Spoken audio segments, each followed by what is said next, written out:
Hi friends, my name is Asim Jain and today we will learn about Go routines.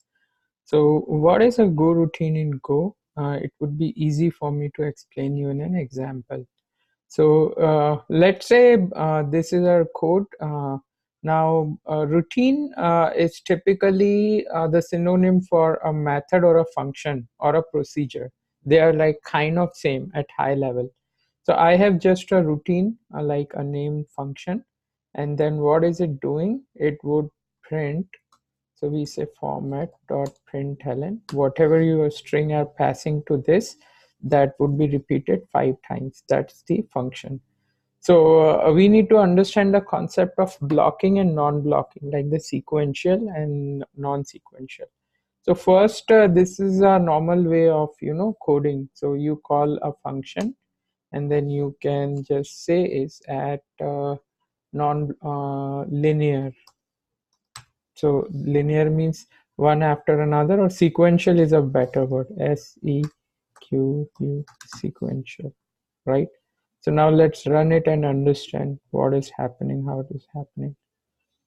So as soon as we run this, so we see that this function ran actually.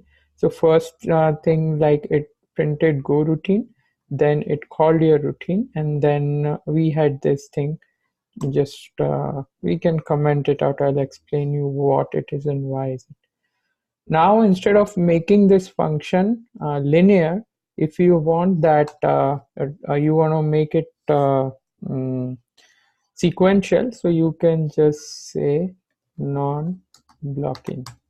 So non-blocking means blocking means if you call this function, so this would this would run for the first time, then it would then once the execution is completed, then only it would go for the next time, but not other way around.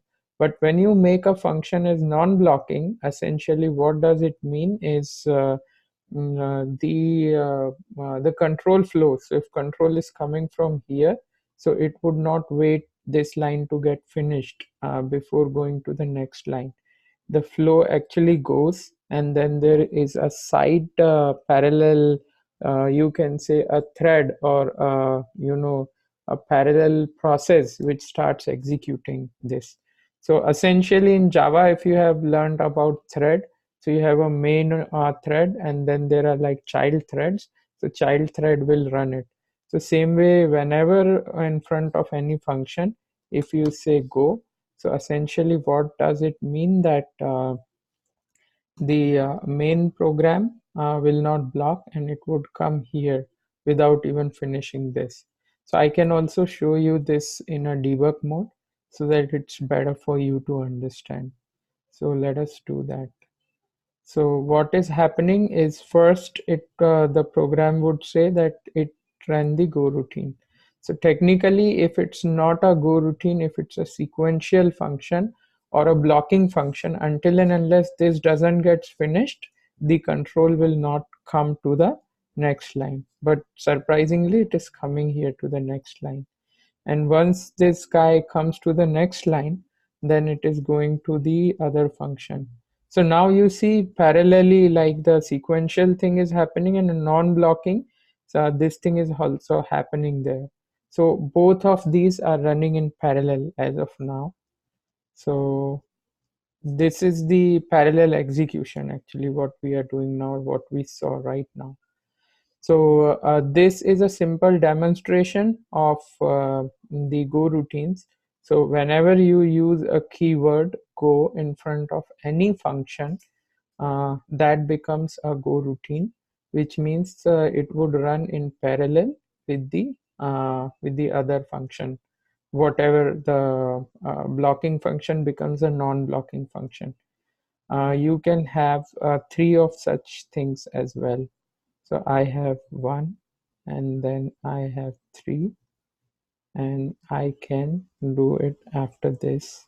And we'll just run it. We'll not debug it actually. So let's see how it goes. So it started with the first guy, which is sequential, then non-blocking, and then sequential. So surprisingly, you might have observed that we couldn't see this too.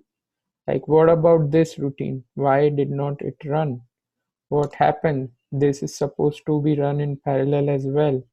So the reason is, as soon as the main thread, so how it works is there is a main thread and then there are subthread. As soon as the main thread is done, the program exits.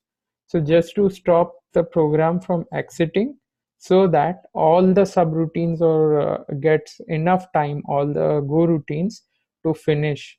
So we are trying to do format dot scan line. So now if we run this, so everything is running perfectly. The sequential took less time even though it was in center, so it executed first. There is a Go scheduler which takes care of the functions or the process which run in a parallel processing or thread or in a Go routine. Same thing, right? Parallel thread or a Go routine. So that's why it take a little bit of time in coordination. So it took time to run and get finished. And this is how. If you make the number bigger, you would see that these numbers are not sequential, but they'll mix and match. So I can also demonstrate you that here. So if you have this thing, or you can just have some sleep timer as well. That's one and the same thing. So now let's try to run it. So you see that first function started, and before first function could finish, the blocking one function started. Then sequential is printing. After that, the two function have also started in between. So everything is working in parallel. So this brings to our next point that if we don't have this line, which is actually stopping, then this entire program gets finished without even running the Go routines. So how to get rid of that, and how we can use some way so that the communication can happen. So that I'll cover in next lecture. That is called as the channel, and channels are the way to do the communication between a Go routine and the main program. Thanks for watching. Bye.